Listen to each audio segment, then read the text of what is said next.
Viewers, आज के video में हम देखेंगे कक्षा 10वीं हिंदी क्षितिज के गद्य खंड के पाठ संस्कृति, जिसके लेखक है भदंत आनंद कौशल्यायन। तो इस पाठ के सारे प्रश्नोत्तर आज हम देखने वाले हैं बहुत ही सरल भाषा में। तो शुरू करते हैं। प्रश्न नंबर पहला है, लेखक की दृष्टि में सभ्यता और संस्कृति की सही समझ अब तक क्यों नहीं बन पाई है? तो इसका उत्तर है, लेखक की दृष्टि में सभ्यता और संस्कृति की सही समझ अब तक इसलिए नहीं बन पाई है क्योंकि लोग इन शब्दों का अधिक से अधिक उपयोग तो कर लेते हैं, परंतु इन्हें समझने के लिए गंभीरतापूर्वक विचार नहीं करते हैं। फिर से एक बार देख लेंगे। लेखक की दृष्टि में सभ्यता और संस्कृति की सही समझ अब तक इसलिए नहीं बन पाई है क्योंकि लोग इन शब्दों का अधिक से अधिक उपयोग तो कर लेते हैं, परंतु इन्हें समझने के लिए गंभीरतापूर्वक विचार नहीं करते। इसके बाद प्रश्न नंबर दूसरा है, आग की खोज एक बहुत बड़ी खोज क्यों मानी जाती है? इस खोज के पीछे रही प्रेरणा के मुख्य स्रोत क्या रहे होंगे? तो इसका उत्तर है, आग की खोज एक बहुत बड़ी खोज मानी जाती है क्योंकि इसने मनुष्य के जीवन को बदल दिया है। इस खोज के पीछे पेट की ज्वाला की प्रेरणा रही होगी। तो उत्तर जो हम लिख रहे हैं उसमें से कुछ लाइन तो हम प्रश्न में से ही लिखते हैं और बाकी थोड़ा सा ही उत्तर होता है और बहुत आसान है। जैसे यहाँ पर है, आँख की खोज एक बहुत बड़ी खोज क्यों मानी जाती है? तो आँख की खोज एक बहुत बड़ी खोज, यहाँ तक तो हमने प्रश्न में से ही लिखा है। मानी जाती है क्योंकि इसने मनुष्य के जीवन को बदल दिया है।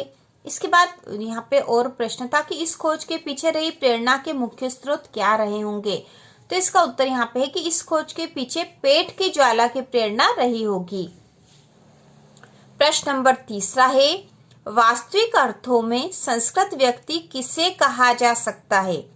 वास्तविक अर्थों में संस्कृत व्यक्ति किसे कहा जा सकता है? तो इसका उत्तर है, जिस व्यक्ति की बुद्धि ने अथवा उसके विवेक ने किसी भी नए तथ्य का दर्शन किया, वह व्यक्ति ही वास्तविक अर्थों में संस्कृत व्यक्ति कहा जा सकता है। जिस व्यक्ति की बुद्धि ने अथवा उसके विवेक ने किसी भी नए तथ्य का दर्शन किया, वह व्यक्ति ही वास्तविक अर्थों में संस्कृत व्यक्ति कहा जा सकता है। इसके बाद अगला प्रश्न नंबर 4 है, न्यूटन को संस्कृत मानव कहने के पीछे कौन से तर्क दिए गए हैं? न्यूटन द्वारा प्रतिपादित सिद्धांतों एवं ज्ञान की कई दूसरी बारीकियों को जानने वाले लोग भी न्यूटन की तरह संस्कृत नहीं कहला सकते, क्यों? तो यह हमसे पूछा गया था कि न्यूटन को तो संस्कृत व्यक्ति मान लिया गया है और न्यूटन द्वारा प्रतिपादित सिद्धांत और ज्ञान की कई दूसरी बारीकियों को जानने वाले लोग भी न्यूटन की तरह संस्कृत नहीं कहला सकते, ऐसा क्यों? तो न्यूटन संस्कृत है और बाकी दूसरे संस्कृत व्यक्ति नहीं कहला सकते, ऐसा क्यों है? तो इसका उत्तर है, न्यूटन को संस्कृत मानव कहने के पीछे तर्क है कि उसने गुरुत्वाकर्षण के सिद्धांत का आविष्कार किया है, इसलिए वह संस्कृत मानव है। न्यूटन को संस्कृत मानव कहने के पीछे तर्क है कि उसने गुरुत्वाकर्षण के सिद्धांत का आविष्कार किया है, इसलिए वह संस्कृत मानव है। न्यूटन द्वारा प्रतिपादित सिद्धांतों एवं ज्ञान की कई दूसरी बारीकियों को जानने वाले लोग भी न्यूटन की तरह संस्कृत नहीं कहला सकते क्योंकि उन्हें अनेक बातों का ज्ञान तो है, लेकिन उन्होंने स्वयं कोई आविष्कार नहीं किया है। तो यहाँ पे सीधी सी बात है कि न्यूटन जो थे, इन्होंने गुरुत्वाकर्षण के सिद्धांत का आविष्कार किया था, इसलिए उन्हें संस्कृत मानव कहा जाता है। जबकि दूसरे जो व्यक्ति है वे इन सिद्धांतों और ज्ञान की बारीकियों को तो जानते हैं, लेकिन उन्होंने स्वयं कोई आविष्कार नहीं किया, इसलिए उन्हें संस्कृत मनुष्य या मानव नहीं कहा जा सकता है। इसके बाद प्रश्न नंबर 5वां है, किन महत्वपूर्ण आवश्यकताओं की पूर्ति के लिए सुई धागे का आविष्कार हुआ होगा? किन महत्वपूर्ण आवश्यकताओं की पूर्ति के लिए सुई धागे का आविष्कार हुआ होगा? तो इसका उत्तर है, सुई धागे का आविष्कार ठंड व गर्मी से बचने के लिए तथा शरीर को सजाने की प्रवृत्ति के लिए हुआ होगा। तो बहुत आसान है ये उत्तर। सुई धागे का आविष्कार ठंड व गर्मी से बचने के लिए तथा शरीर को सजाने की प्रवृत्ति के लिए हुआ होगा।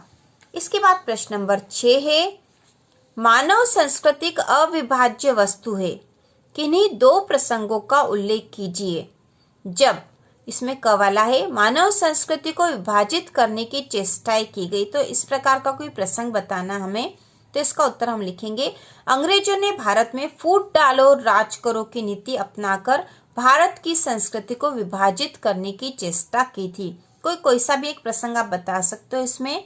तो हमने यहाँ उत्तर लिख दिया है कि अंग्रेजों ने भारत में फूट डालो और राज करो की नीति अपनाकर भारत की संस्कृति को विभाजित करने की चेष्टा की थी। इसके बाद अगला ख वाला है, जब मानव संस्कृति ने अपने एक होने का प्रमाण दिया। तो इसका भी कोई सा प्रसंग बताना हमें। जब मानव संस्कृति ने अपने एक होने का प्रमाण दिया, तो इसका उत्तर हम लिखेंगे, जब जापान में परमाणु बम गिराकर विनाश किया गया तब विश्व के हर कोने से इसका विरोध किया गया और इस प्रकार मानव संस्कृति ने अपने एक होने का प्रमाण दिया। जब जापान में परमाणु बम गिराकर विनाश किया गया तब विश्व के हर कोने से इसका विरोध किया गया और इस प्रकार मानव संस्कृति ने अपने एक होने का प्रमाण दिया।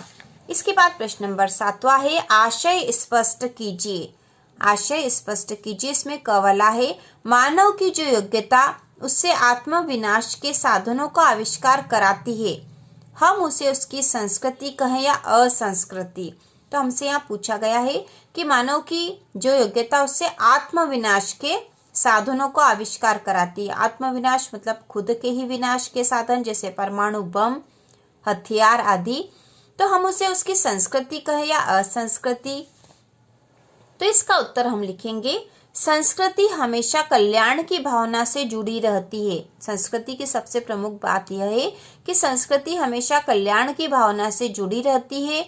कल्याण की भावना से अलग होकर जब मानव आत्मविनाश के साधनों का आविष्कार करता है तो हम उसे असंस्कृति ही कहेंगे। संस्कृति हमेशा कल्याण की भावना से जुड़ी रहती है। कल्याण की भावना से अलग होकर जब मानव आत्मविनाश के साधनों का आविष्कार करता है तो हम उसे असंस्कृति ही कहेंगे। इसके बाद इस अध्याय का प्रश्न नंबर 9 जो है भाषा अध्ययन में से है, महत्वपूर्ण है यह प्रश्न भी, और इसमें पूछा गया है, निम्नलिखित सामासिक पदों का विग्रह करके समास का भेद भी लिखिए।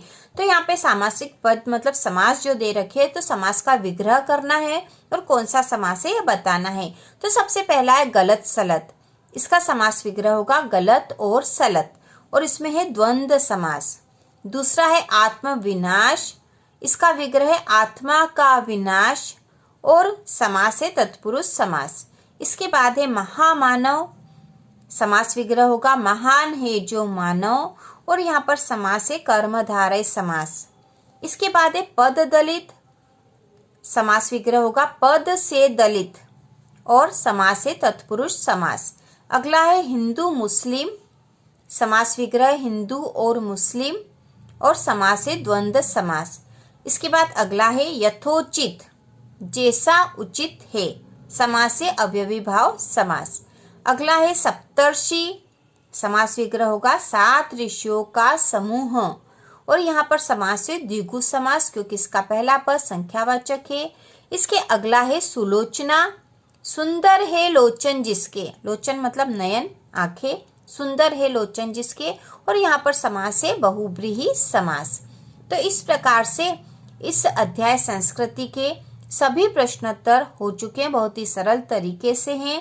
तो इसी प्रकार के और वीडियो देखने के लिए कक्षा 10 की संपूर्ण तैयारी के लिए चैनल को सब्सक्राइब कीजिए।